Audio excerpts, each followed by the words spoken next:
And the Unnamed Games podcast is my favorite podcast on the Citadel. Shepherd out.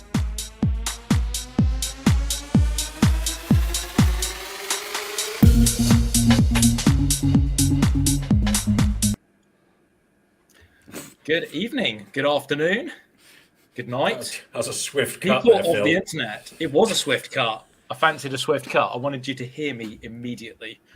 Now, the astute viewers Listen among to you have me. noted, I am important. I'm You in will charge this listen week. to me. I'm I Phil. You rule will with an listen. iron fist. Now, silence. Yeah, we know how that goes, Phil. Every time you said you said, what was that time you said we're going to keep this down to an hour and a half this week because I'm in charge of. Did that run to an hour and a half? No, it did not, my friend.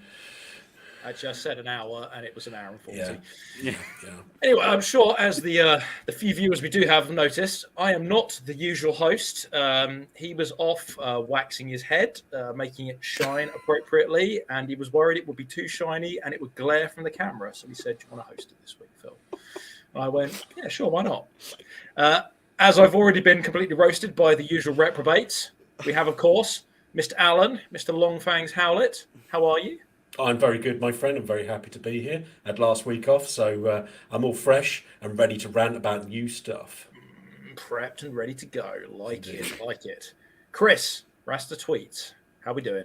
Oh, I'm good. I was just considering something, Phil, and I just realised that this is why you volunteered to host it, so you cannot possibly be last. That is You true. have to be first. That is true. This You say that though, but actually, I haven't introduced myself yet. So technically, I am still last, So you even managed to- without realising I made. Yeah, so hold on. So you So did you it to managed- yourself. Yeah, somehow you managed to put yourself in a position to control everything and not be last, and then put yourself in last. That's exactly it. I mean, that's the world is telling you something right there, Phil.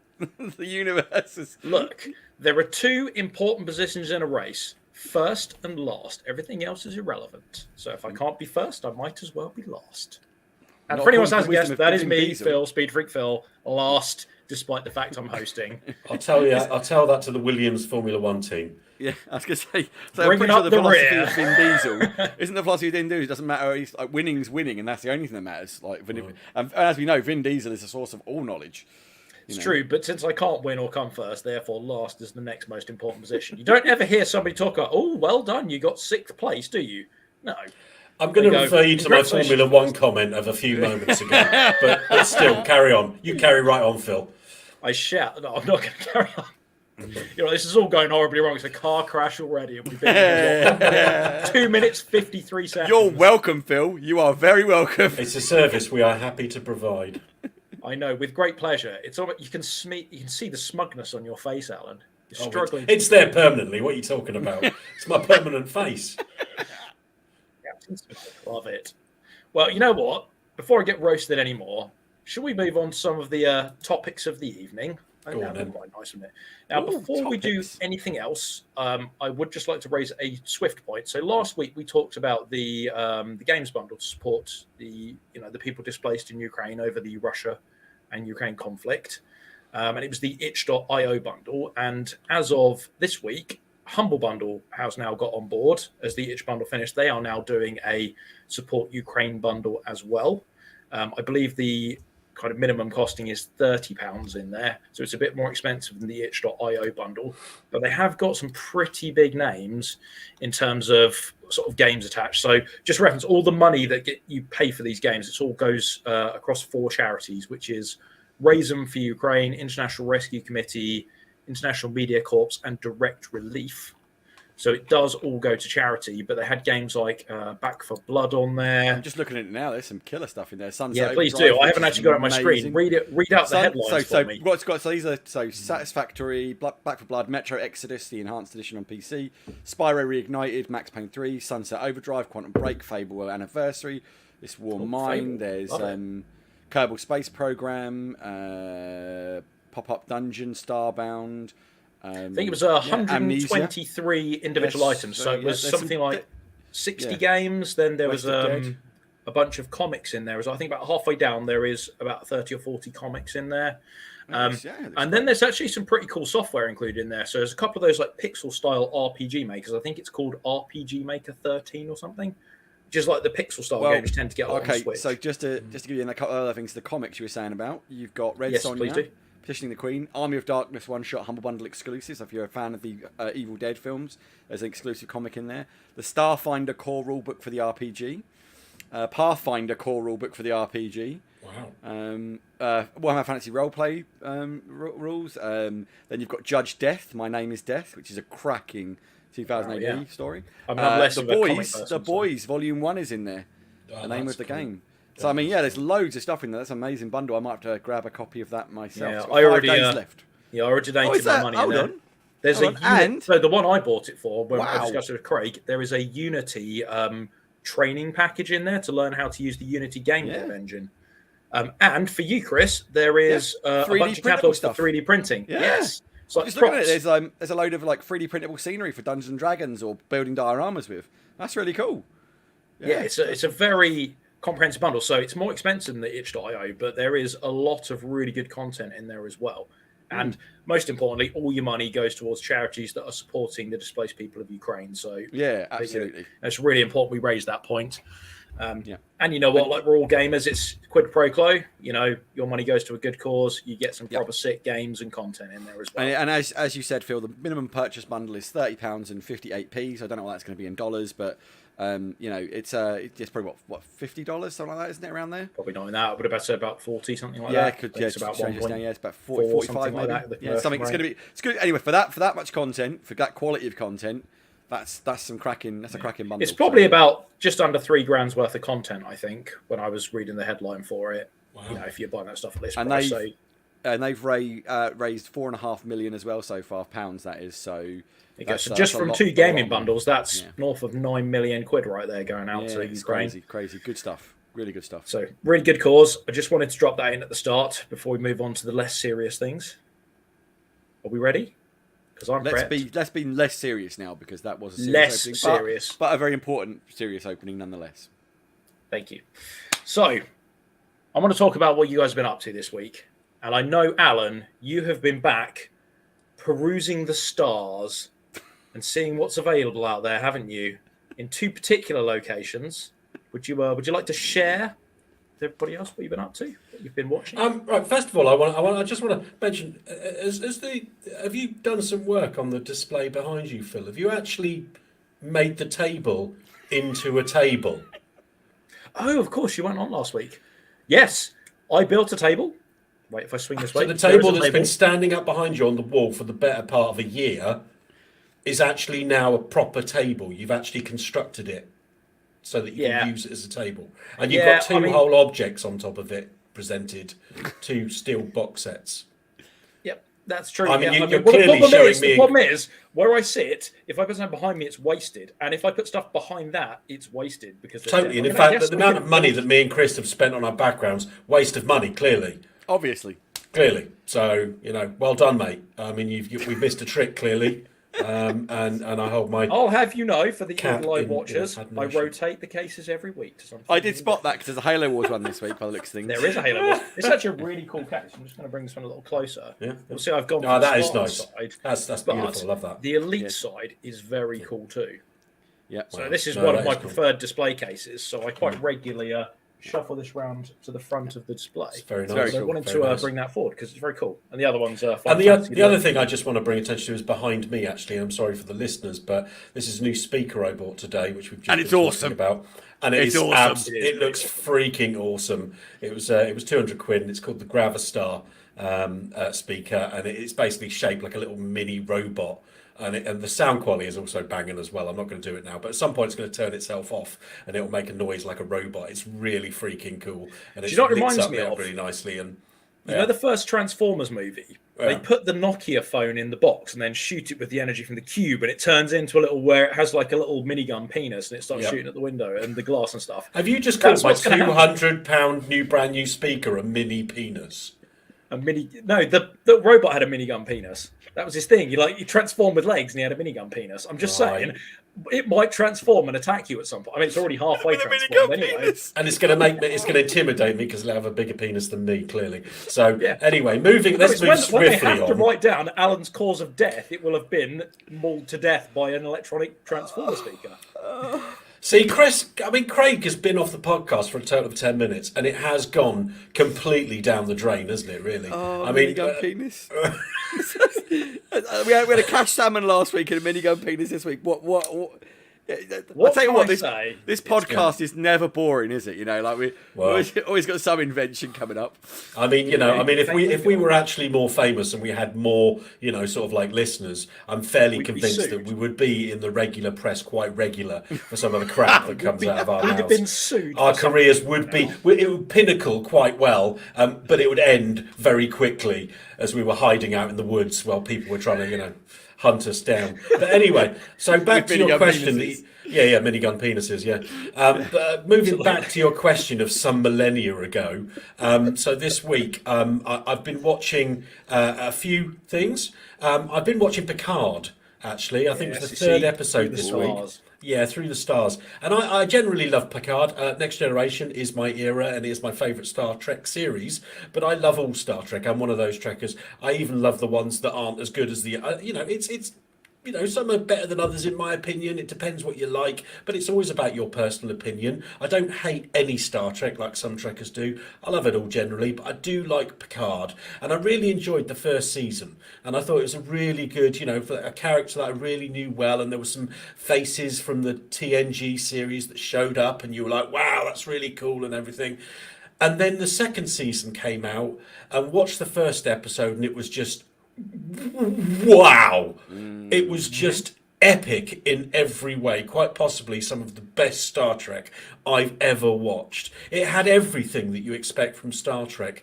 It wasn't just action, but when it had action and it starts off with an action scene and you're just like, oh my god, that is just amazing. Yeah, it's so just jaw-droppingly, astonishingly good action scenes.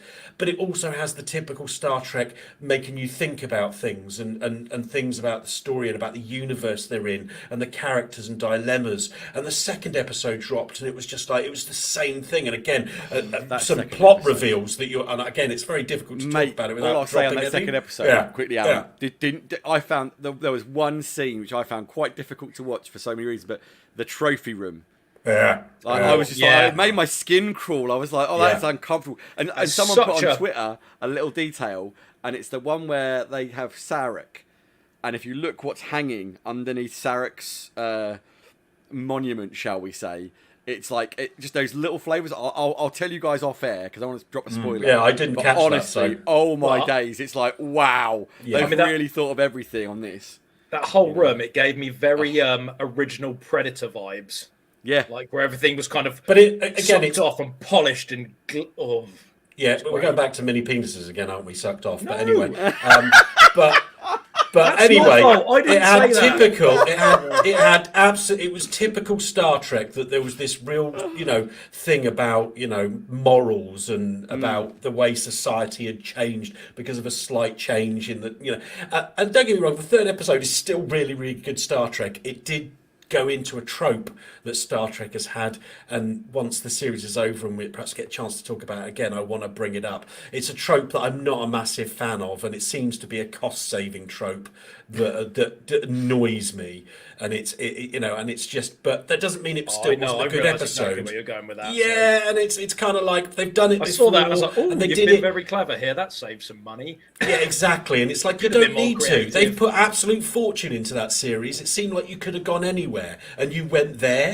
And it just seems like, and it's actually directed, as I thought was a little bit of interesting trivia, by Leah Thompson, who is from the Back to the Future movies, old Marty McFly's girlfriend. Okay. I can't remember her name, but anyway, You've got a real name, right? And that's the important thing. That's the main thing. So I thought that was cool, but it's no detriment on her, skills as a director. I thought the episode was still really good. It just wasn't that same of the first two episodes. Moving on, still on the Star Trek theme, I'm a little bit behind on it. It's been out a couple of months, I think, if not a little bit longer. Lower Decks Season 2.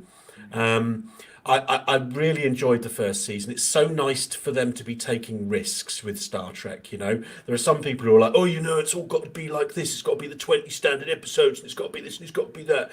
And I do enjoy it when they try to make it more modern, or they say, you know what? Why can't we have a cartoon series based in the Star Trek universe that's a comedy? Why can't we have that? And you can. There's so many like bits in it that like point at in-house references that people wouldn't necessarily get if you haven't watched all the Star Trek. Doesn't mean it's still not funny, but it's even funnier for a Trekker who's watching it like me. Yeah, it's kind of an in-joke. And I enjoyed the first series, and I thought it was really, really good. And then the second series drops, and I was like, wow, this is like every single episode. There was something that was just hilarious. There was something that was clever and really well thought out, in a story that was interesting but also really, really funny and involving some sort of part of the Star Trek universe, like you would probably know. And I would talk about Darmok, the episode Darmok. I was going to bring that up. And it's just genius. You know, you've got this character from a fantastic and very much loved episode of Next Generation where Picard lands on a planet with an alien that talks in metaphors. Is it metaphors? I think it is, isn't it? I can't remember that far back. Darmok and Tanigra at Shadar. They tell stories metaphorically. Is that how they? They talk about things that happened, actual incidents, rather than descriptive nouns. And it's just like that's the whole point about Picard learning the language. And then they have this character on Lower Decks, and he's like that, and he talks like that, and it's just an in-joke. But doesn't he? If memory serves, he talks normally, and then all of a sudden his universal translator will mess up, and he starts talking like that, and it's like I thought season 2 was much better than season 1. So I've got to be honest, I didn't really like season 1. I thought season 1, I kind of saw the tropes and I was like, I like what you're doing with the in-jokes, and a couple of them landed, but I thought most of it fell really flat. But the second season for me has been much better, and I really enjoyed like you were saying. I thought the way they worked in the in-jokes and the way they were talking to a bigger Star Trek universe. These are data bubble baths. Are you sure they're not lore bubble baths? Anybody who doesn't know TNG would be like, what are they talking about? Well, and the whole episode where they go, where they start cleaning something off, and it makes someone a god. I can't remember what happens. And that whole thing is obviously leaning into like there's several Star Trek episodes like Plato's Children and some other bits and pieces through the TNG, and it was very early, and I thought that was a great episode, and it was some good. Exactly, I love the way they're sitting in the universe, and I like the way that even the Riker episodes at the beginning, actually, to be fair, on the Titan, were great. I was yep. But I do love the way that they don't try and make out that it kind of happens. It's a bit like the zombie thing, right? It's like in a zombie movie, they never refer to them as zombies. They're always like every zombie film or series you've ever seen. It's like, oh my god, the people are getting up and they're dead. In our world, if that actually happened, of course it's not going to. It's just stupid. But if it did, people would go, oh my god, that's a zombie, because we've all watched it in the popular culture. We're not used to this word. But in every movie that has zombies in it, nobody's ever watched a zombie movie, and they never call them zombies because they're not. They're the walkers or the biters or shufflers. Freaking zombies, for Christ's sake. Everybody knows they're zombies. But that's the thing with Star Trek Lower Decks. They're very much aware. It's almost meta in the fact that they refer to things that happen to Picard in episodes, or things that happen to Riker in episodes. Like when one of the characters, I can't remember his name. What's his name? Boisner. Anyway, something like that. One of the second main characters, sad that I can't remember his name, but anyway, he actually ends up getting split in a transporter accident, just like Riker does, Thomas and Will Riker, and it's like that's a real in joke, and it's all like self-referencing. What I loved about that was the fact he was serving under Riker when it happened, and Riker was like, this is how we solve it, and it's like I was like, that was Boimler. Like, it's Boimler. That's what it is. That's it. Boimler. Yeah. So fantastic. Really would recommend it. Even if you don't really know Star Trek that much, it is still funny in my opinion, and I really, really liked it. What else have I watched? I watched The Batman at the cinema. I'm not going to go a huge amount into detail because we are going to try and do a second. So I'm going to try and do. That's an entire episode right there, exactly. Bro. That's an I'm just going to say I absolutely loved it. It's up there with my top Batman movies. It's different.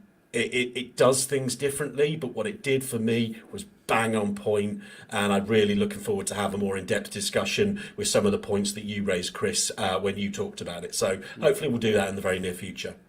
Yeah, definitely.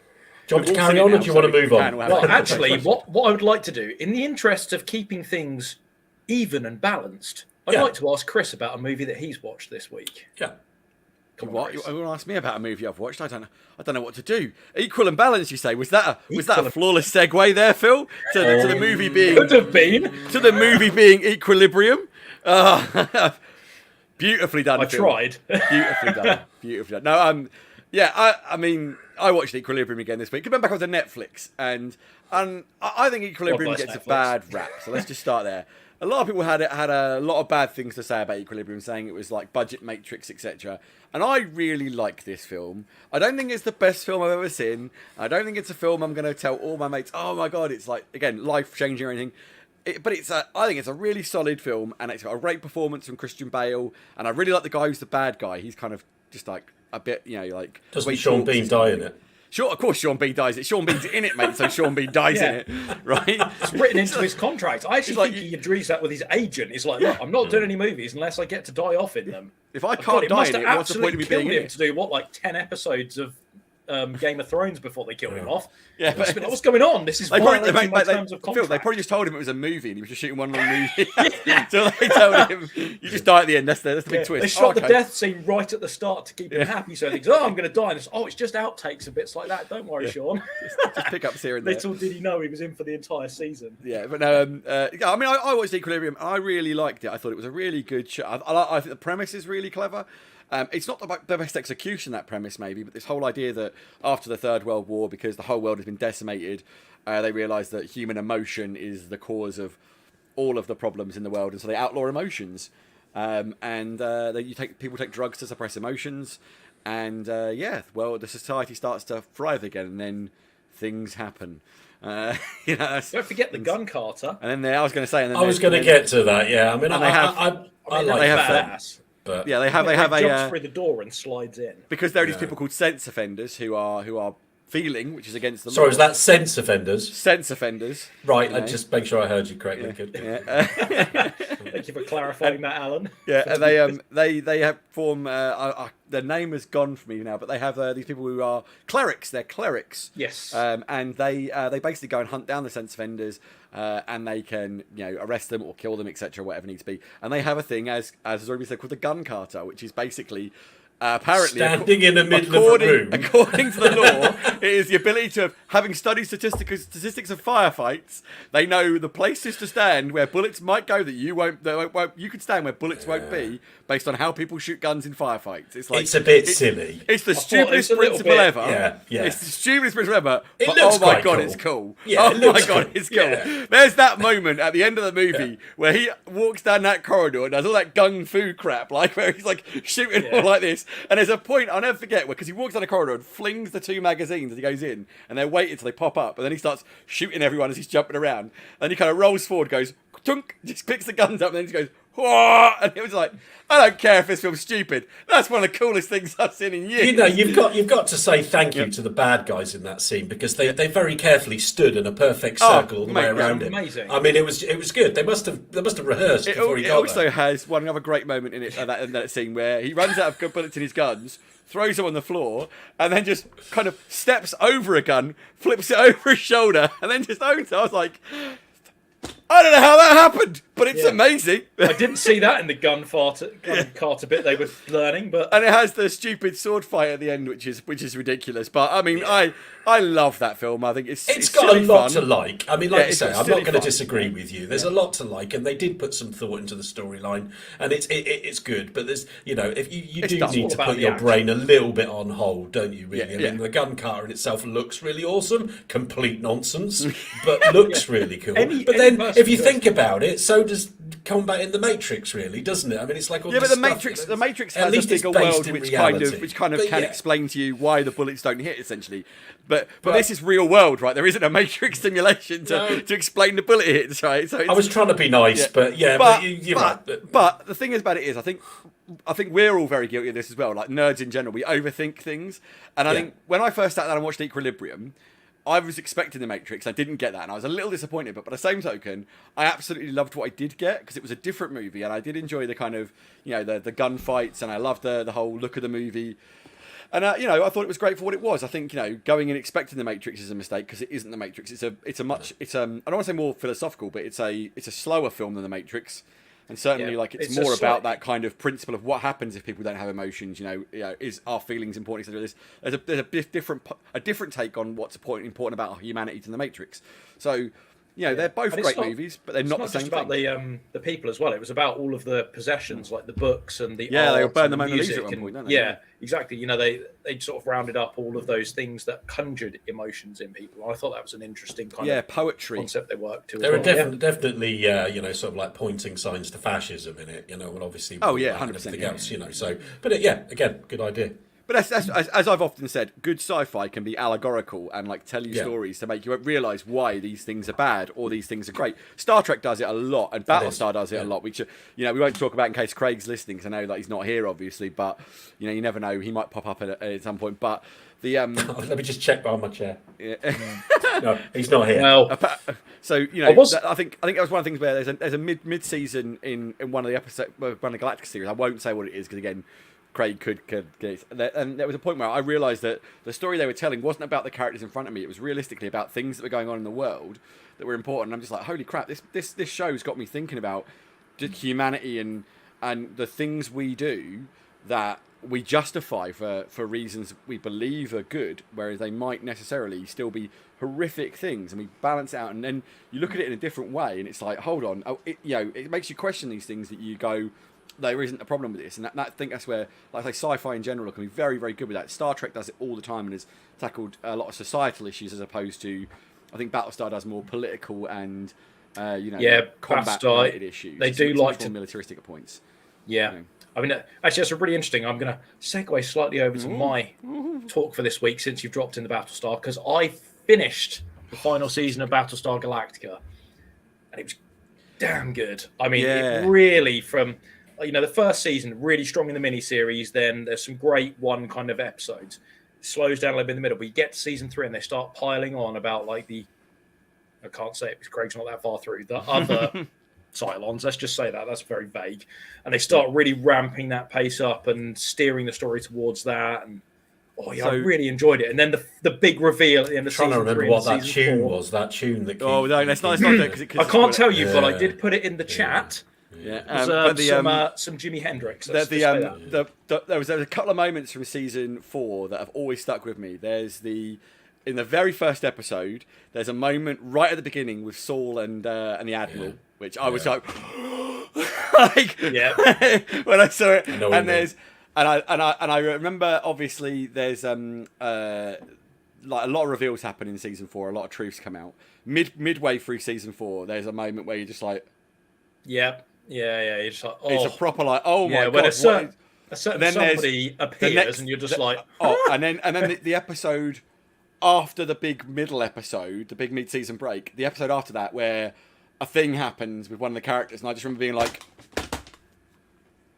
and then what I was going to say though, my favourite thing about Battlestar is at the end of the season, at the end of all of it, it kind of knows that what people want from the end of Battlestar is they want that sci-fi action finale spectacular. And boy, did they deliver for me on that last moment of Battlestar. It is like, and it ties everything up quite well. I mean, there are some loose ends which don't keep everyone happy, but that last episode or two is just. I think some of the community is quite divided, aren't they, on the actual the sort of end credits with Balthazar and. Well, but I mean, I'm not going into more detail, but but the point is there's a few points which split people. I personally am a massive fan of that ending, and I really think it's very clever and fantastic and well thought out. But the community is a little divided on whether that's a good ending or a bad ending. It's left ambiguous as well as to what the future could be like. Yeah, but I love the moment as well in the beginning of the last episodes where they give their. In fact, it might be in the beginning of the second episode. Yeah, beginning of the second last episode, though, the midway through that feature length one or whatever it is, where they announce their plan, what they're going to do, and it's the first shot of that plan in action where the Galactica jumps in, and that's all I'll say.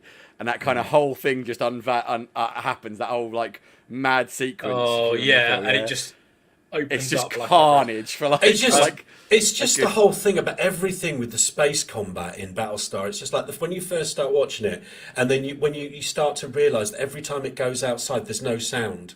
Yeah, well, they changed that later on. They do, but it's kind of like and that there's so many things that make it so visceral. It's so visceral, the space combat, and I don't think any other series, maybe The Expanse, has managed to get that same sense of feeling of space and combat in space. It's just.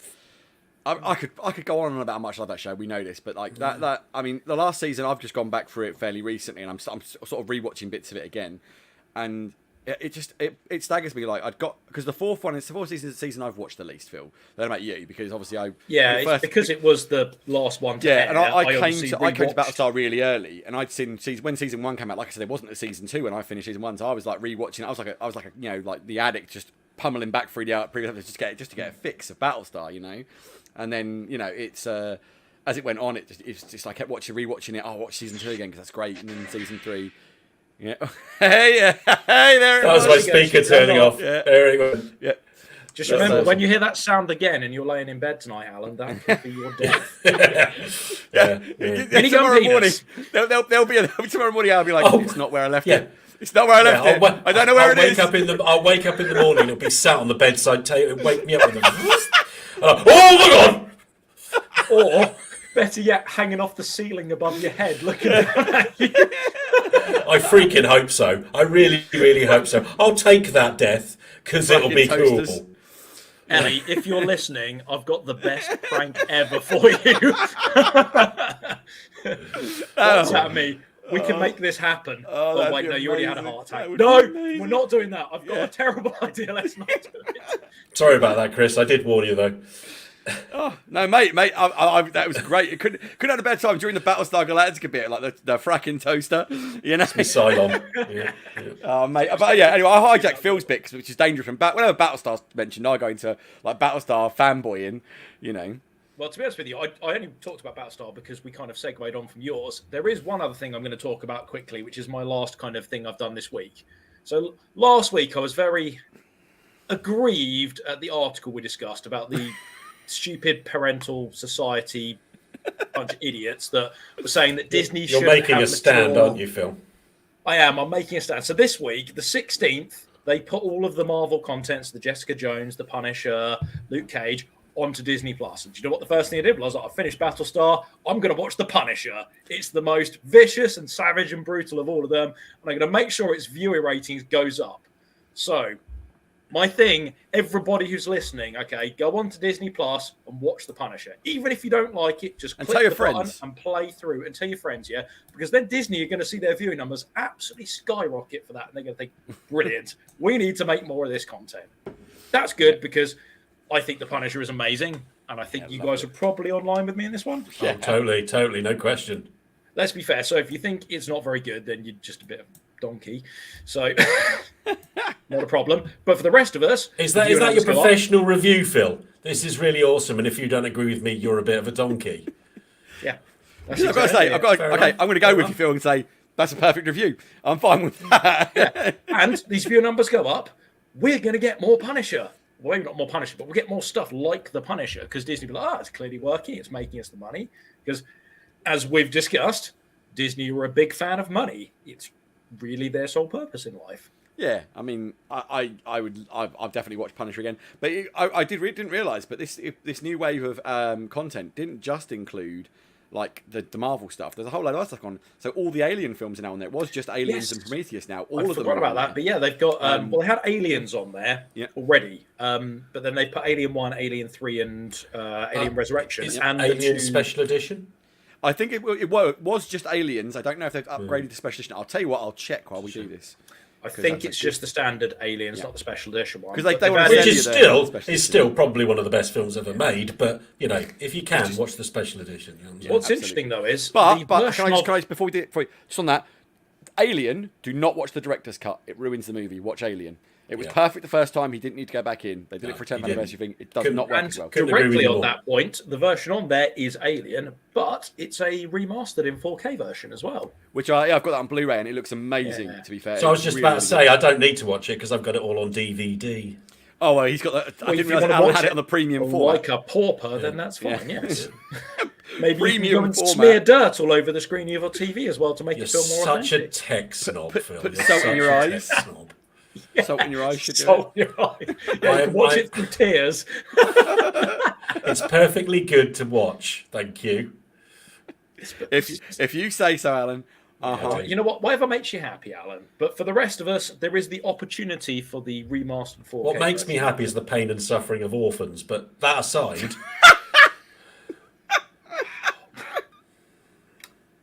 that's going to be a quote at some point, I'm sure.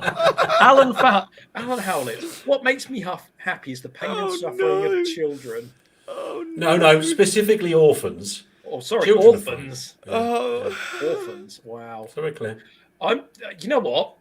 It's been great. Watch Punisher. I'd like to segue. Well, you know what? Actually, I'll tell you what we have. Probably a good time to segue. To be fair, I'm just saying. You know what? Actually.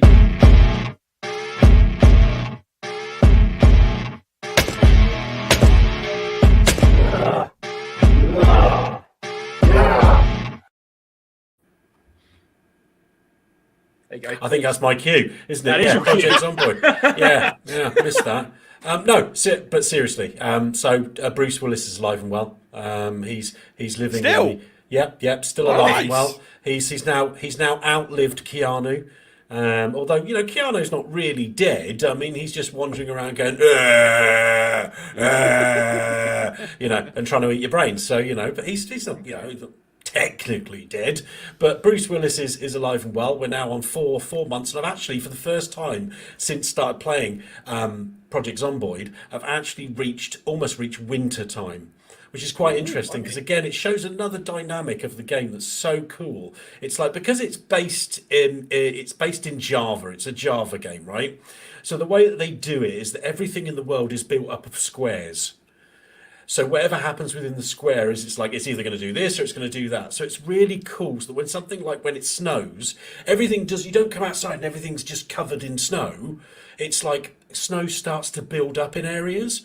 For a game that doesn't really have like AAA graphics, some of this stuff is so well designed and so clever. You go out and the snow starts to fall and the snow starts to build up and then the peaks get bigger. And then before you know, everything's covered in snow and then it starts to rain and it reverses the process. And it's just so well done. I'm starting to deal with the difficulties that have to do, Bruce is, with the difficulties of winter. There's less fish in the, So you start the game and it's really difficult, and then obviously you get there and you build up your base and you get your buddies along and you're like, oh yeah, things are looking okay, and then it thinks, I'm going to kick you in the nuts by raining and snowing to make it more difficult because there's no food about when it snows. Yeah, absolutely. Absolutely. And then keeps on giving. And then you've used up all the stuff in your local area, so you have to start going further afield. So you have to start thinking about mechanics and having a car that works, and that's another sort of extra thing. And then you start going even further afield, and within the map, there's a place they added, I believe, either early this year or late last year, Louisville, which is basically a massive city on the map. And all of a sudden you go into the city, and of course, like any city and any zombie thing, the multitude of zombies is significantly higher. So then you have that challenge, but you can't just drive a car in because they're all blocked up by army camps and blockaded in. Of course. So you have to go in on foot. Yeah. So it's like a huge challenge to go. So this still, how long have I been playing this now? I've been playing it for nearly 2 months. I'm hundreds of hours in, over 500 hours, and I still haven't even touched the surface of what I can do within the game. I'm still finding new things and new stuff and still exploring and still finding it hugely enjoyable as a challenge. I'll be honest, I am kind of feeling some days that I'm starting to get to the point where, I'm like, once I've sort of achieved so much, I start looking in different directions and just sort of going off the topic, if that's okay, Phil. This week I've also, by all means, please do, downloaded a new game, which was actually my son Alex's idea because he's a massive fan, which was a game that I've played a huge amount of hours on before on the Xbox, which is Elite Dangerous. Not really a new game then, is it, if you've played hundreds of hours? Well, it's a new game I downloaded, is what I said. I didn't say it was specifically new. I mean, that's semantics, I feel. That's very semantics, I feel, But it's not you know what? Yeah. I get roasted every week, so I just saw an opportunity. I apologize. Fair enough. I'll let I took the opportunity. No, I'm being defensive. You were probably right, Phil. I'll give it to you as the host. It's fine. To be honest, but it's not a new game, but it is a game that has, again, there's so much depth to it, and I haven't explored the Horizons stuff or any of that where you can actually go down planet side. You know, I mean, again, it is a bit of a grind. There's no denying that. Any game like that is going to be a bit of a grind. You know, you want something. You know, I always play solo when I first started playing it because I didn't want people just immediately just basically shoot me out of the sky and stealing all my crap because that's what they do. But you know, after a while, you just think, you know, let's just go for it, and started playing with Alex online, and then you know, then we went off to, I think it was Ark that dragged us back in, and again he really missed it, so it's like, can we go and play it again? I've only played a couple of days, but already I feel that pull I just, you know, I just want to get some more hours in on it, make some credits. I want to get myself a good mining ship, and then maybe work up to get myself an asp so I can go and do some exploring, because I still haven't seen the center of the galaxy. And I want to see the center of the galaxy. So, and it's something that you have to see if you play Elite Dangerous. It's a challenge to get there, and a lot of work. But once it's something that is just one thing you cannot say about Elite Dangerous is that it's ugly. It is a beautiful, stunning game with so many moments. When I just took so many screenshots the first time I played it, just constantly, you know, going into camera mode, getting my ship, and then just getting on this moon or this sun behind this planetary system and this binary system and stuff like that. It's just gorgeous to behold. And one of the things I'd like to get a picture of is the center of the galaxy. The thing that really interests me about Elite Dangerous was it's got VR compatibility. So I did buy an Oculus Rift. Like me and Craig have talked kind of multiple times over the podcast about, you know, we're very much into the racing games. You know, we love our project cars too because of the realism in that. But I did download Elite Dangerous because it came in one of the Eon's old Humble bundles, and it's wicked in VR. I mean, it's incredibly hard. I have no idea what I was doing. Like, I think I maybe took off and crashed horribly. But God, it looked good in VR while I was crashing. And that is definitely something that I want to consider. I might just spend a huge amount of money. Yeah, the controls you get used to. You know, there is a lot of controls, and I'm not sure how that would work with VR, because you have like buttons on your keyboard, and it's press J, press U, and I'm not sure how you can see that with VR. So you've got the VR controllers, they're like a grip. So you've got like a trigger on the side, and then you've got like an inside thumb trigger here, and then you've got buttons on the top, like your A, X, Y, and B buttons. So there's about 50 buttons in this game. I'm not sure how that. But you can physically, you've got shortcuts on the VR on the handsets, but then you can, I think if you hold the trigger down, you can press the buttons on the panels. If I remember correctly. Oh, cool. So like as you do, have you played? That's nice. Like, I'd say you don't have VR, but like No Man's Sky does the same kind of thing. Like in No Man's Sky in VR, you can press the buttons on the displays, and then it allows you to use the hand stick as though it's like the flight for the yaw. Yeah. So you can do it like that. So you've got one for steering and one definitely on my horizon. I mean, you can spend a ridiculous amount of money to play this game. What was that joystick you just mentioned, Chris? It was HOTAS, mate. HOTAS. That's the flight stick. Yeah, and so many people, I've seen them with this setups where they've got like triple screens, and they've got HOTAS, and they've got the VR goggles, and they've got like pedals and everything, and they just literally sat there like they're actually sat in the cockpit of a spaceship, literally, and it's just very, very immersive, I'm sure. But the first thing I would like to look at, and won't be for a while, as I just said, because I've spent a lot of money on a speaker behind me, is to get some Oculus or something to experience in that, because I cannot imagine what that's like, just to be looking around, just like, you know, in the cockpit of your spaceship, just astonishingly good. So whenever anyone brings up Elite, it always reminds me of a story I read, and I just double checked it. It was on I think it was on Polygon at the time, or the Verge, I think it was. There's a clan within Elite called the Fuel Rats. Oh, I love the Fuel Rats. Yeah. So if you don't know, people who don't know, Elite Dangerous is obviously a big online exploration game. The Fuel Rats are a group of people within the game who their sole purpose is to rescue stranded explorers. You basically can go onto a forum, you can say, I need help. They will come to you. They will obviously set a price in game for their service. They will come and save you, etc. And there was a story of a girl who, I think it was a girl anyway, or anyone. I'm pretty sure it was a girl who'd gone somewhere, something had happened, and real life had got in the way, and then she got sidetracked to another quest and did some calculations about how she'd get some with the fuel she had, and she blew her calculations, so she got stranded, and it was stranded in. And the scary thing about it is, in real world time, not in game time, in real world time, she was 2 days flight from the nearest anything to get to her. So these guys geared up and flew 2 days to her to refuel her and bring her back. So to get her back, and it was like, so there was a Twitch stream of it. It's the Twitch stream is on this guy's channel, and it's just literally labelled 48 hours of black. and it's just them flying for 48 hours to rescue this person. So you do get something in game called a fuel scoop, which you can actually fuel for. You can fuel up from stars. Yeah. Which that was how they rescued. They got to go to that. Yeah. Basically. So basically, but obviously you get different sizes of ships with different, fuel holds that can hold more amount of fuel and stuff like that. And there's lots of stories from the fuel rats about stuff like that. Where people have literally, because it's based on a system basis. So you go from one system to another, and depending on your loadout, how heavy your ship is, how much fuel you have on board, your FSD drive, all of these things can determine how far you can jump, don't they? And yeah, the fuel rats. I mean, it's great. It's kind of like it's kind of, you've achieved everything in this game. What can you possibly do to keep playing a game that you clearly love? Well, I can start, being a breakdown service for for other players that have miscalculated how much fuel they have. How can I do my game? How can I make this more realistic? I'm going to get a job in my in-game game. Well, why not? Those kind of communities amaze me because it was was it Eve as well, where they had the biggest online heist ever, where there was corporate espionage within it. Stories in Eve, the guy spent 2 years infiltrating, pretending to be friends with people, till he got to be second in command, so he could literally steal the codes and steal all of their money and sell all their ships just to say F you. It took him 2 years. I mean, it's just mental. It's mental. And somebody built, there was a clan that built a Death Star in there as well, wasn't it? Yeah. And I think they said the resources required, because you can buy the resources with real world money in Eve. And I think it was the equivalent of something like $80,000 in resources to build what's basically a Death Star. And then they had to move it to where they had to put it. And I think hundreds of clans ganged up to try and. And there's a story about Eve where 10,000 players all concurrently did a journey to the center of the galaxy to mark the anniversary of a guy who'd done it. And I think there's some reason about this guy, but I don't know the entire story.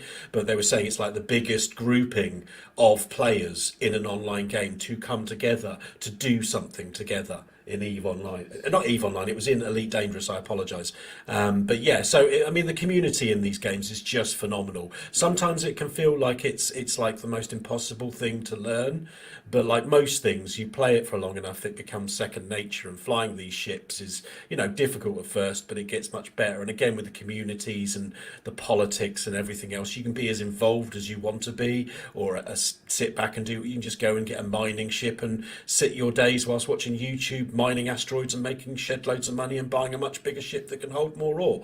It's whatever you want it to be, And I've played Eve Online as well, but Elite is. When you just said about mining and stuff, you know what we need to do again, guys? We did it once before. We need to get back online and we need to play some more Deep Rock Galactic. Because we had a blast that night. We played Deep Rock. That was good fun. We should do that again. We need to do more Let's Plays. Let's be honest. We need to. We do a Let's Play, mate. We haven't to do any. Exactly. So we definitely need to do that. So we'll have to organise it. Interesting. If anyone's watching, Let's Play comments. Give us something. If you are watching, if you want to see that, then make sure you message us. What you'd like to see us play. Yeah, totally.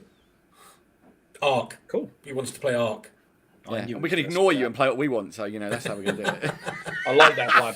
Well, speaking of moving around to other multiplayer games, I think you've spent a bit of time in some multiplayer games this week, Chris, haven't you? Well, I played a little bit of something that I play a lot of with someone I don't play it at all with, really, which is on a platform which I don't normally play on, so Cryptic. Now, basically, I've been playing The Division 2 with Craig on PC. Because I think he got the itch to buy something one night and it was on super cheap on Steam. CD keys. So like £5.60 or something. £5.99, And I'd been playing the trial, and as soon as he said it's £5.99, I was like, you know what, go on. That's the price of a packet of fags, isn't it? I'll have it for £5.99. It's a pint, isn't it? And I was just like, done. Current pricing. So I was like, I'll have it. And we jumped on. We did a couple of missions, and we spent a lot of time going, God, this game's pretty. And we were running it on. Were you doing the star jumps? We didn't star jump. No, we didn't do star. We did some emotes, but no star jumps. But we were just exploring like the beginning of the game. And whatever you feel like the end game in the divisions, and I do get that's a bit of a not everyone gets on with the end game. The campaign and leveling up in the Division 1 and 2 is a great story experience, and there's some really good like mission design in it, and it all feels like exciting, and the gear is interesting when you're leveling up. Like I say, it maybe doesn't have the best end game in some respects, but it's a really solid little online shit. And we were having a lot of fun actually. We were just running about doing a few missions, re-exploring the world, and it was good. I did pick it up for $5.99 as well. Oh, jump on then, Phil. Yeah, I just thought, because I bought the original Division on PC, just because they never did whatever the update. That looks amazing on PC. They didn't do a 1X. They didn't do a 1X update when the Xbox One X came out for it because it was a bit too old. But yeah, I really enjoy playing on PC, and it does look pretty. And it's just something about New York in the snow. It's true. I mean, I love the Division 2, but there's that. I've gone back to and play a bit of Division 1 again because that hit 6 years old a couple of weeks back, and I went on and played a bit more, and on the PC as well, having it cranked up like all the settings to max, and I'm standing in Brooklyn underneath the bridge, and I'm just like, this game is good looking. I need to put that on because I've been to New York and I don't remember. I don't think I played it, but after I went, mate, so I had a trip planned. To go to New York in March of 2020. Yeah, that went well, didn't it? Yeah, and New York became like, it was a point where I remember sitting at home in like probably April, and there were scenes from New York. And I'm just like, this is getting a little too real as a Division player. I was like, this is a little bit. They were like digging up an island to make that. And I was just like, nope, no, this is.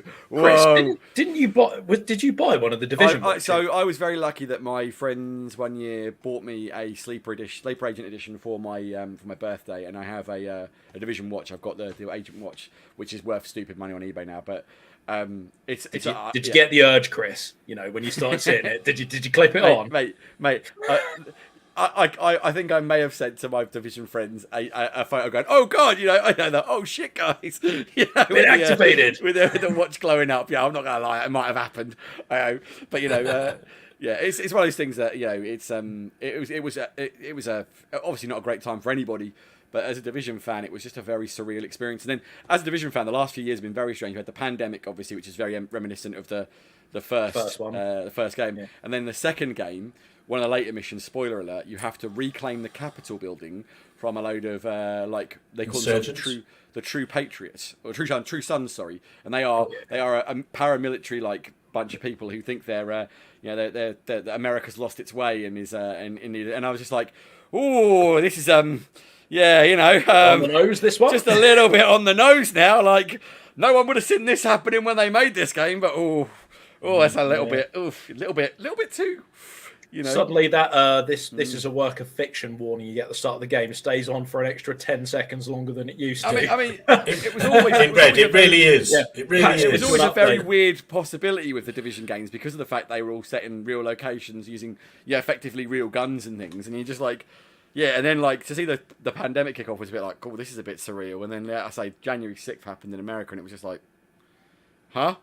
I was playing a lot of Division 2 when that happened. I remember texting one of the groups. I was going, well, guess I won't be playing that mission for a while. They're like, why not? I was like, have you not seen the news? And then all of a sudden I was like, oh my god! And it's like, yep, it's a bit weird, So yeah, it's very true. Cool. But yeah, me and Craig have been playing that, been really enjoying being back in the Division. I mean, I love the games. I'm not gonna lie, but. It was just nice. I mean, I can't emphasize how pretty the game looks on PC. Like, I mean, it always looked good on Xbox, but it doesn't look bad on any platform. But yeah, the PC with those extra little tweaks and settings you've got, it's a stunningly pretty game. It's the best version of the game, isn't it? What Division 2 makes me most excited for is what they're going to do with that Star Wars game. Because if that's what they can do in a real world, and love it or hate it, and the way Battlefront 2 is an amazing looking game, and I love. The Star Wars story in that. I can't wait to see what Massive do with the Star Wars IP. I want to. Yeah, I'm excited to see even the Avatar game, and I really don't like those films, but I got a funny feeling they could do something pretty cool with the Avatar game, and if it's going to look pretty and have all the next gen stuff. But like I say, we're talking about these are next gen titles as well. So imagine when we get Snowdrop ported to a next gen thing, and it's got all the can take advantage of RDNA 2 and all these extra bits and pieces. They look fantastic now. They're going to look ridiculous. Soon. Yeah. So yeah, it's gonna be great. Gonna be really good. So yeah, Division 2 cool. Back on that. Shockingly, I know me back in the Division. I know. It's like Alan playing Project Zomboid or Ark. I mean, whatever next. Who'd have thunk it? Who'd have thunk it? Well, I've played almost no games this week. I'm still trying to get through Horizon Forbidden West. I keep dipping back in and out, and there's little foibles I can play for about 4 or 5 hours. And I'm like, I need to stop now. So I'm going to get there. I think I'm almost done now. I can feel like the end is in sight.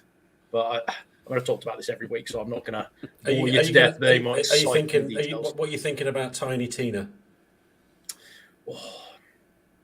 I do want to play it, and she's the best character in Borderlands by far. It's D&D.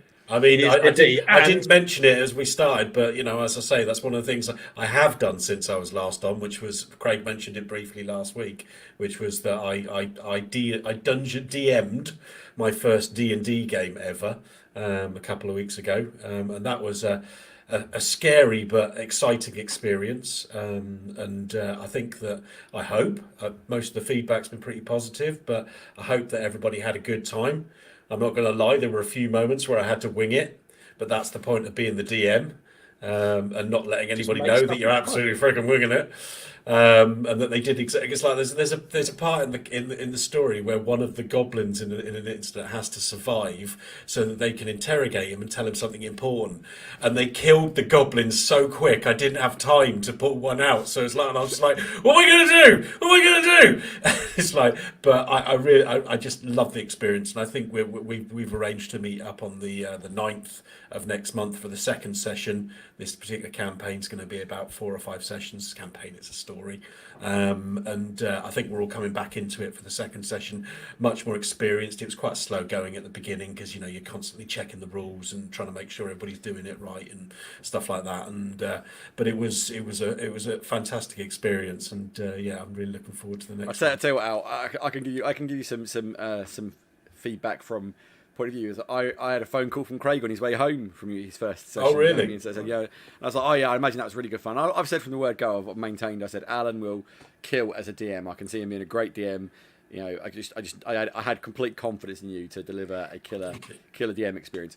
And he was like, yeah, it's really good fun. I was like, I really enjoyed it. And he was like telling me all this stuff. He's like, and we had some models, and he's like, yeah, and I was like, yeah, it's a totally legit mode player. I was like, and I said to him, I'm so pleased you had a good experience. I'm so pleased you had fun with it because I love D&D, and I think it's a great way to be like storytelling from every point of view, because you have to make your own story as you go along essentially, and your job is to kind of fill in the blanks for the adventurers, obviously, but yeah, like. And I know that when we played with, I don't know if I told you this, but I was telling to Craig, we did a campaign, and my friend Paul DM'd our campaign, and we had an encounter where we were crossing a river, and it was like fog, and we were travelling to this island where we knew these elves were, and we knew there were some hostile elves on this side, or potentially hostile elves on this island, and they showed up and start like threatening us, and we were like, whoa, let's try and talk our way out of this like peaceful people, and like then they start firing. It's like, we think they misunderstood us. Let's continue, and he's like, they're still firing. We're like, well, let's just try again. They still might have the wrong idea about this, and he's like, they're still shooting at you, and it's getting worse. We're like, well, hold on. We think we've got this wrong. We got this right. And he's like, okay. And then we're like, we're going to have to shoot them. We really don't want to do this. And we all shot them. He's like, that was supposed to be like a 5-minute encounter where you just owned a lot of them. But you guys turned it into War and Peace, and it lasted an hour and a half because you were trying diplomacy on them at every turn. And I was like, it's good. Okay. I mean, you did say to me, proves, you said, yeah, you did say to me, beware of people trying to go off the beaten track, and I did at the beginning. I gave a little speech about just try and be nice to me. You can do anything you want. If the story starts with you coming out of Neverwinter, which is a very big, famous, well-known city in the Forgotten Realms universe, and it's like but you're 2 days out of that. There's absolutely nothing to stop you just saying, do you know what? Let's just turn the car around. Let's go back to Neverwinter and to find something else to do. You can do that because that's the beauty of D&D. You're making a story. You can do whatever you want to do, but the reality is that I am no way prepped for that crap. So please be nice to me. I'm not Matthew Mercer from Critical Role, and I can't create stuff on the fly. I'm still learning, and they were really good. I also like the way that everybody in the group. There was only 4 of them, but everybody tried to add something to their characterization of their player character. My son Alex, he made his dwarf. He was a bit obsessed with food and beer, which is not unusual for dwarfs, but it was good that he added that in, And then Craig was like playing this character called Marco Dustthorn, who's like a down on his luck noble. He doesn't really have any lands or titles anymore, but and he seems to think that everybody owes him something. So he's trying to get this halfling lady and her son, who live in like this almost in this derelict farmhouse, barely managing to scrape by, and he wants to have their bed. And he's like, why won't you give me my bed? I'm really important and I really want your bed. I'm like, but it's all we have. We've got a really nice, thank you very much. Who's that? There we go. Oh, that must be Craig because that'll be Craig. He's dipping in. Oh, it's pills time, Alan. It's my drugs. But anyway, man. I'll cut it short now because we're going to do the news bit. But I'm just going to say I'm really looking forward to the next session, feeling all like pumped up and ready to take it on. It's great fun. It really, really is. We are. Thank you for that segue, Alan. You did my job for me. I like that. Although you just went, we're going to do the news. I mean, you say segue. I think that's been extremely generous about Alan cutting it so short. Going, let's do the news bit now. Yeah, let's do that. Yeah, go on. So, we had a few kind of different articles to choose from, but the one that kind of stuck out to all of us this week was, so the title of the article obviously we shared was Insider Describes Fast and Furious Exits from Xbox's Perfect Dark Studio, which is quite the capturing headline. So the kind of background behind this is most of the initiative's senior design team, so that's Microsoft's quadruple A studio that they spend lots of money hiring people for, seem to be having a bit of an exodus. So they've got the game director, Dan Newberg, the design director, Drew Murray, the lead level designer, Chris O'Neill, principal world builder, Jolon Myers, and two of the senior system designers, as well as 3 former God of War world designers, have all left in a sort of slew over the space of a couple of months. And then they also had, I believe, the technical director, the tech art director, and the lead gameplay engineer, and the lead animator as well, and the lead Q&A tester leave. So it sounds like they built a studio, and then they all kind of ran out the door. And this was all triggered, so it all happened. Do you remember there was an announcement for Crystal Dynamics had been basically taken on board as almost like, it was kind of said they were like a support studio for the initiative to help develop the Perfect Dark game. So it seems like the initiative has sort of hired on board Crystal Dynamics, and then all of the initiative have left. They've opened the gate and they've all run out, pretty much. What was your thoughts? I mean, Al, straight off the bat, you read the article yesterday. About 2 minutes ago. What does that say to you? So the thing is I don't want to just chuck it straight out the window from the get-go, but if you're a journalist and there's nothing to talk about, you have to find something to talk about. It's your job, okay? So, and I don't remember that long ago. I do remember, sorry, was what I meant to say. Not that long ago, there was all these rumours and everything flying about, like the guys at Techland and Dying Light 2, and how everything was going down the pan, and that the company was in serious trouble, and everything was going to implode, and the game wasn't going to be released, and it was released, and nothing happened because I'm not saying nothing was wrong. I'm just saying sometimes the news makes itself, and I look at this and I kind of think.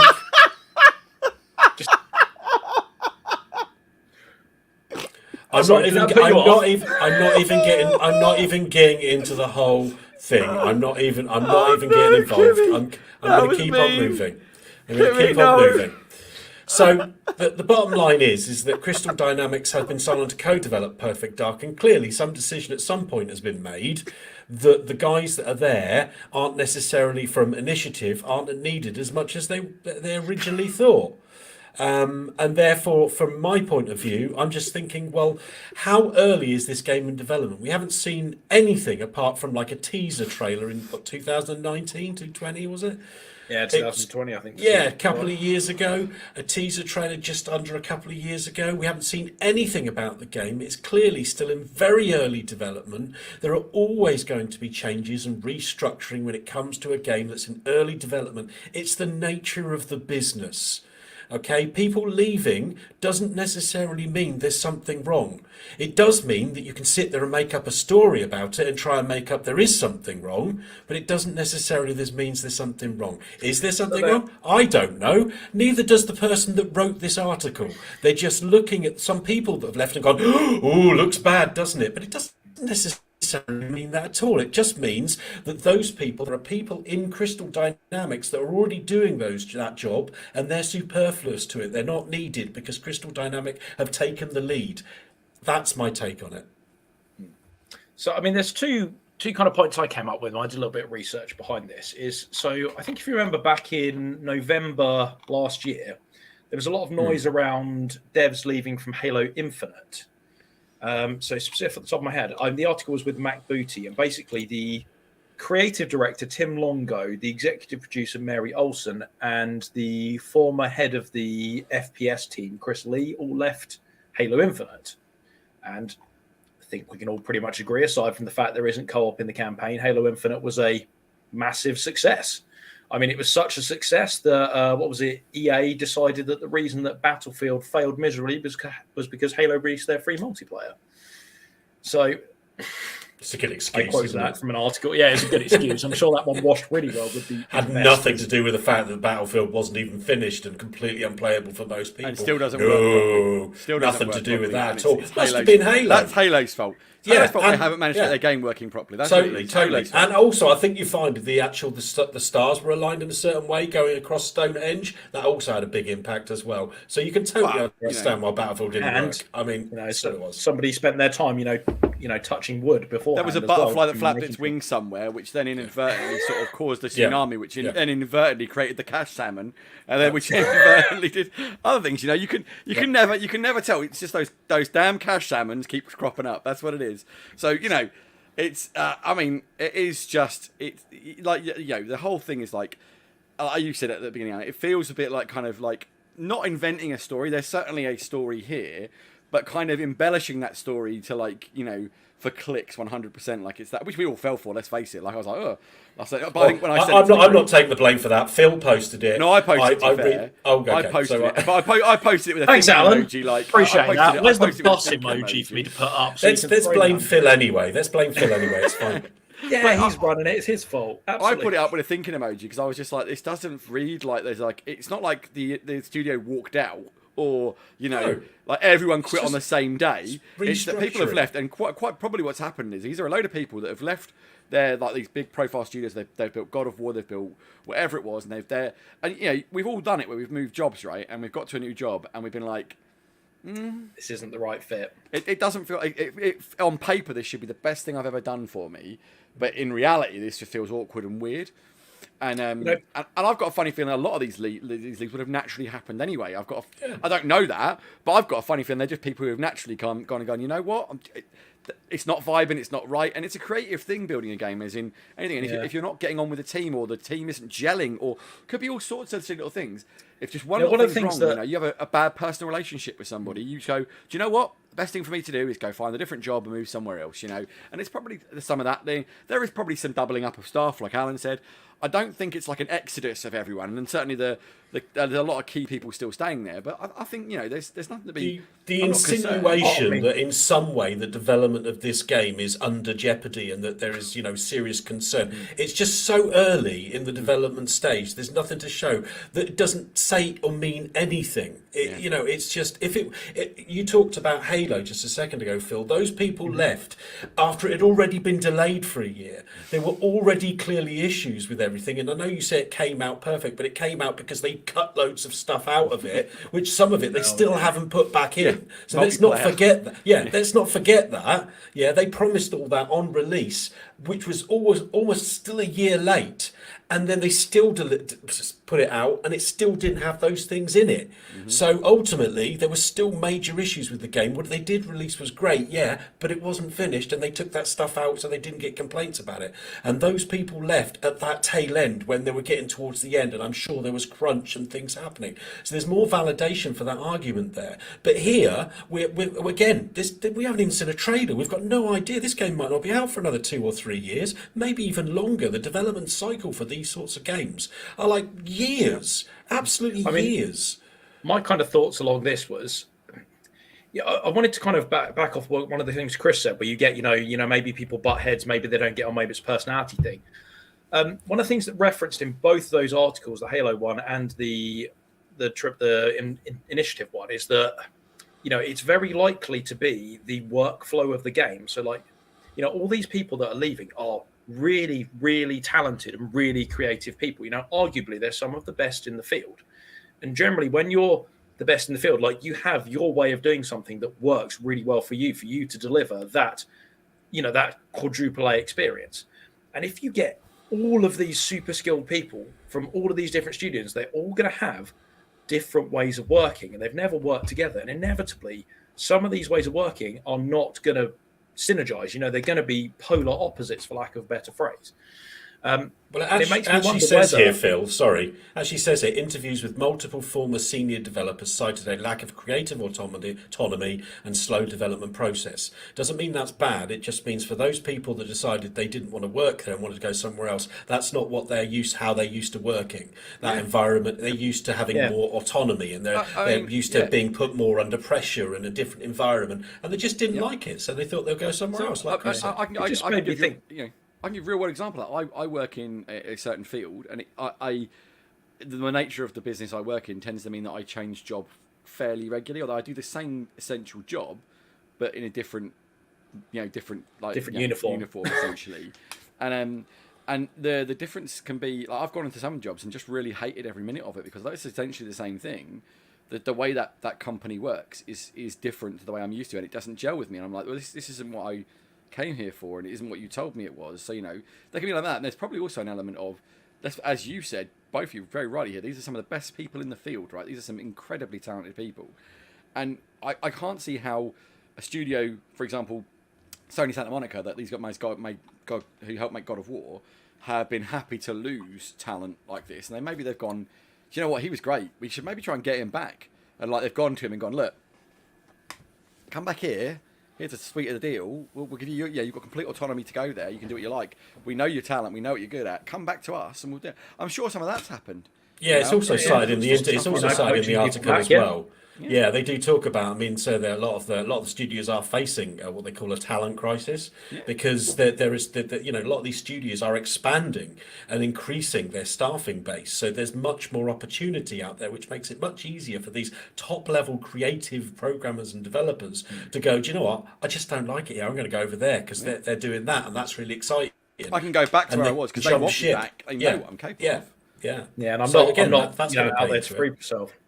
Yeah, I mean, the other thing that's really interesting is, they kind of cited the fact this lined up with Crystal Dynamics being brought on board as a kind of support studio for it. I think it's a really interesting point. The thing is, when you bring on, a studio like Crystal Dynamics, so they've got a whole team. It's built, it's ready. That team works really well together, and they've delivered some fantastic Tomb Raider games. If you've got this new studio with all these people going in all these different directions, and then you've got this other studio that's coming in, and they have their way of working, but they have a studio that's ready to go. So part of me wonders whether as well, maybe Crystal Dynamics is kind of taking maybe more of a step forward in terms of like, look, we've got a process to get this done by X amount of time.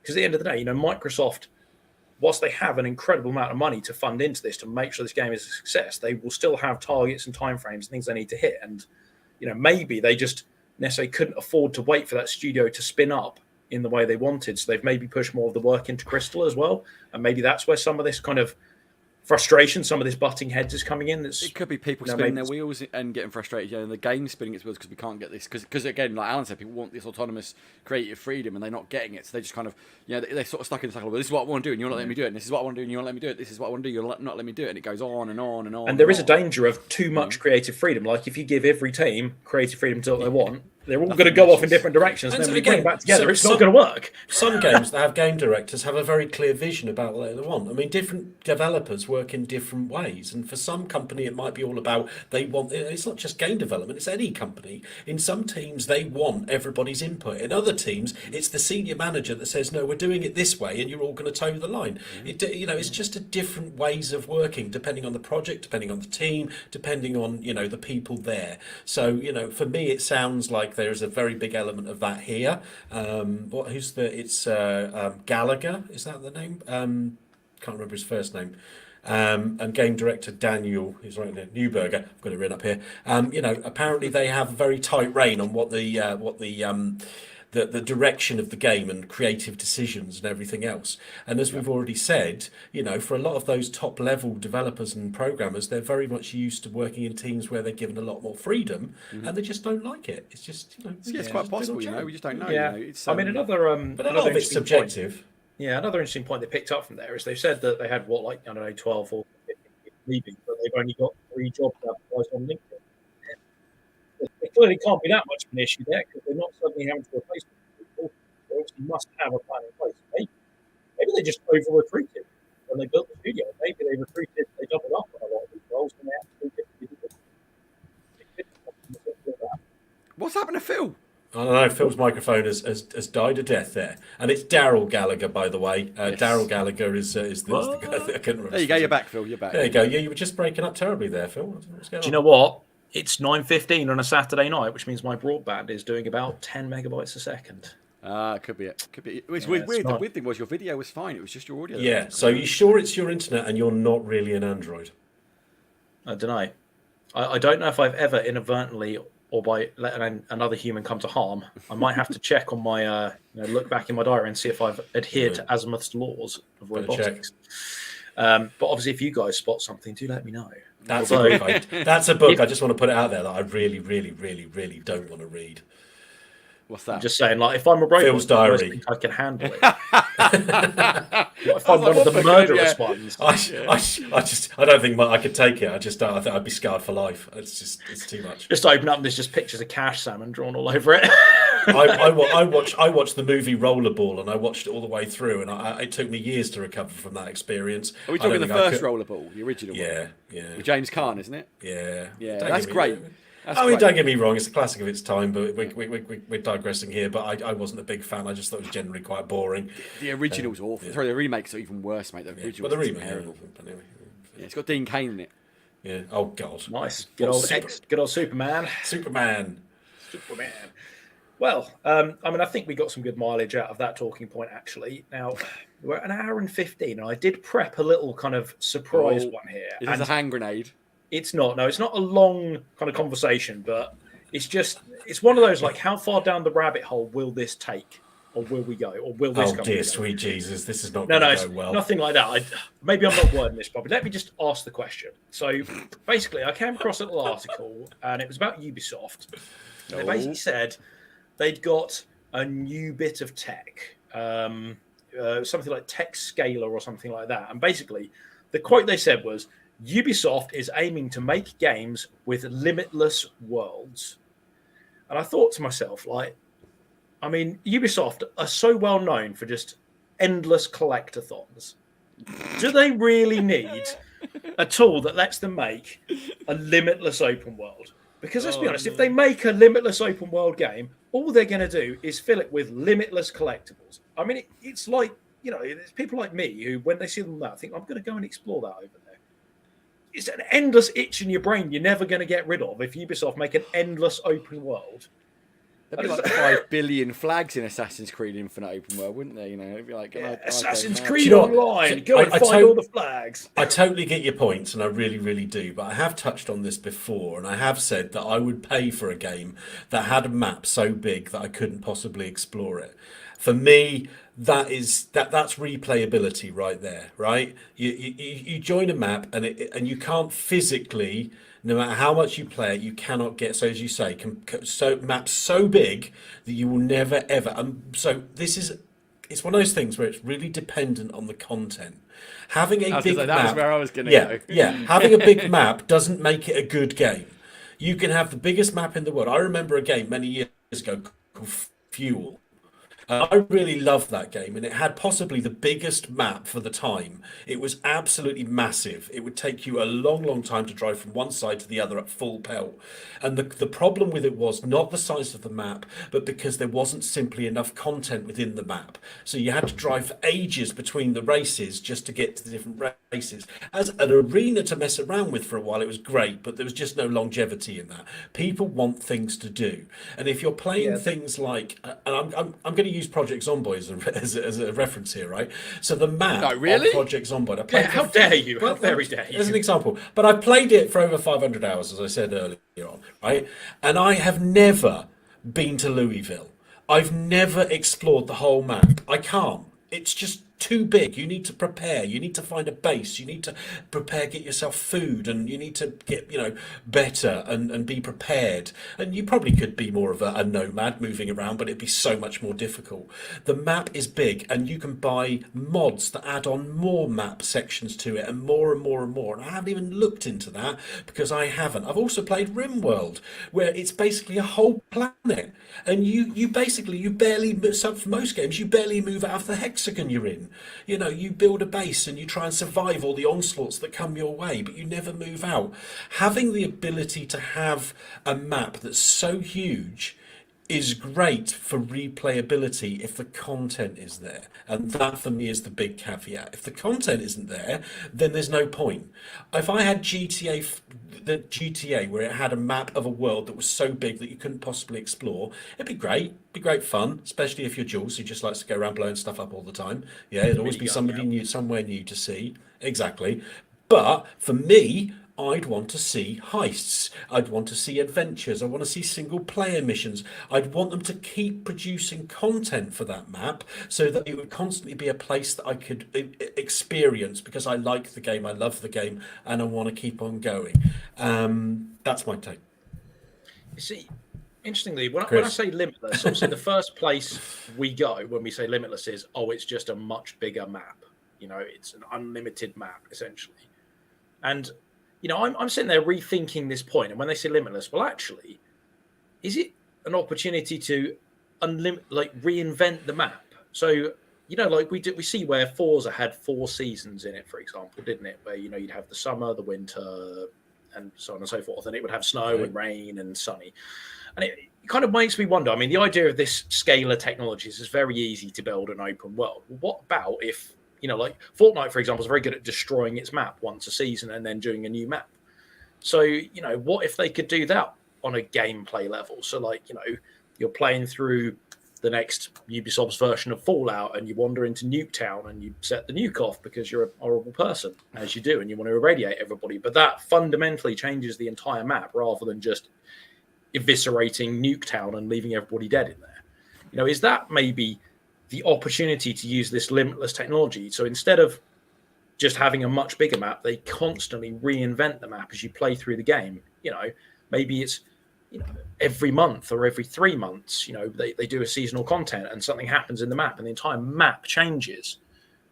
That doesn't feel like a limitless map. That just feels like a reinvented map every so often. I mean, I don't know, but and that's already out there.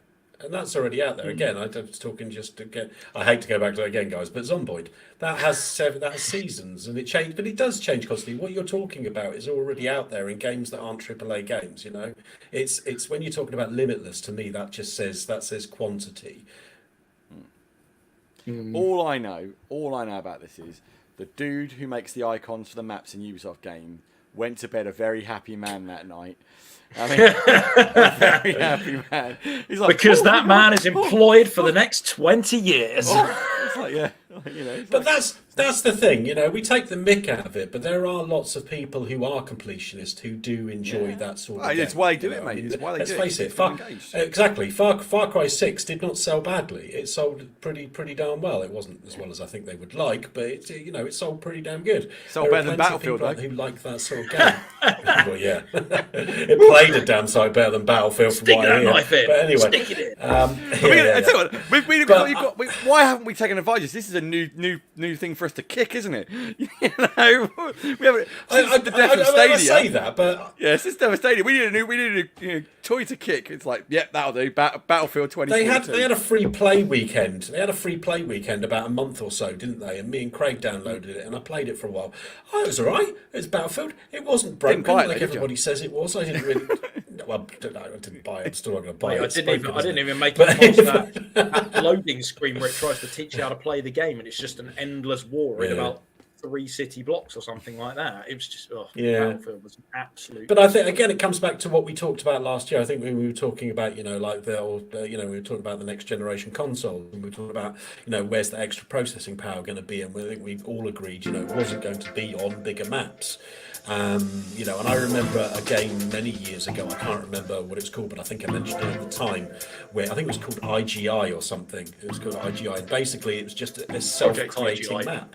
Project IGI. And once you left the confines of the area that they designed, it's just like it just created random mountains and ridges, and you could just carry on walking forever. But it's exactly, that was the word I was looking for. Thank you, Chris. Procedurally generated. And the point is that it's great. It's a novelty for a while, but again, it comes down to if there's nothing to do there, then essentially, why do you play games? You play games to have experiences, to go, wow, that was amazing, or feel like you've done something special to do that. And just having open areas is just not going to fulfill anything. And we said with the extra processing power, what we think is going to happen is you're going to have games that are going to have much more depth to them. So the world that you inhabit will feel more livable. And people it's like you think playing like The Sims, for example, or Sim City or City Skylines. You know, the people that live in that city are more believable. You can actually go into their houses and go in, you know, the processing power would be there to be able to do that, to have a really believable living environment with people that, you know, are doing random things left and right. Does that mean limitless? I mean, Alan, for a man who didn't have a lot to say this week, you've managed to say it quite a lot again, mate. That's what I love about this. What can I say? I don't know when to shut up. That's why I'm on the pod. I can confirm we have exhausted this week's topics of discussion. So I think on that note, we're wrapping up a slightly shorter podcast than normal. So thank you, gentlemen. It's been a pleasure as always. Goodbye from Alan.